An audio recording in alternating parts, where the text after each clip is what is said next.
think looks worse here? And I can't wait to hear you on this. Is it Saban or is it Jimbo? Well, it's Jimbo because Saban made a mistake.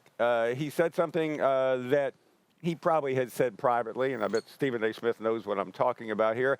But he didn't intend to publicly embarrass anyone. That's not Nick Saban's way. He has never done that before in his entire career. And I think he's fed up. I think he's frustrated with the way this name, image, and likeness is going. And so he said it. What he said is accurate, but in the parlance of today's college sports world, it's not a big deal because players are making money.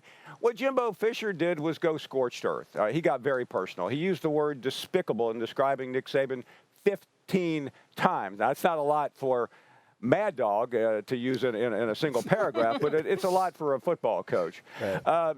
And ultimately, he created this just towering inferno with his response. He got very direct with Saban. Talked about he's the opposite of what I want to be. He made fun of the position as the czar of college football.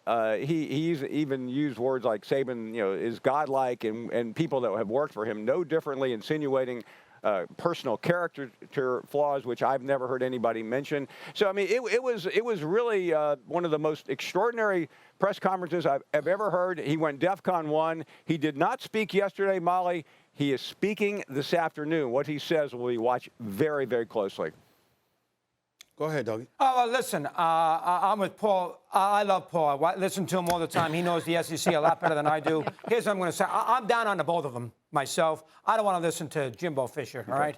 That was not the best way he left Florida State. We know that. He did not distinguish himself. That's the nicest way to say it with the Jameis Winston scenario. They did not have a lot of these top recruits until this whole thing with the NIL came from. He was too loud, which indicates to me that he was very defensive, that maybe Saban hit a nerve here, which is an indication that something's going on. And let's call it like we see it. Jimbo Fisher is not a patch on the fanny of Saban when it comes to college football. I mean, let's call it like we say it. Listen, I think Saban moaning and groaning, I don't want to hear that either.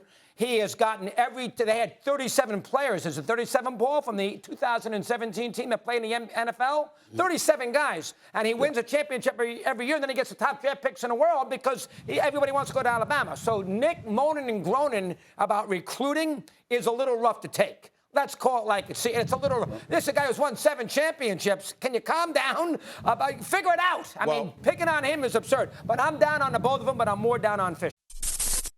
Thanks for watching ESPN on YouTube. For live streaming sports and premium content, subscribe to ESPN+.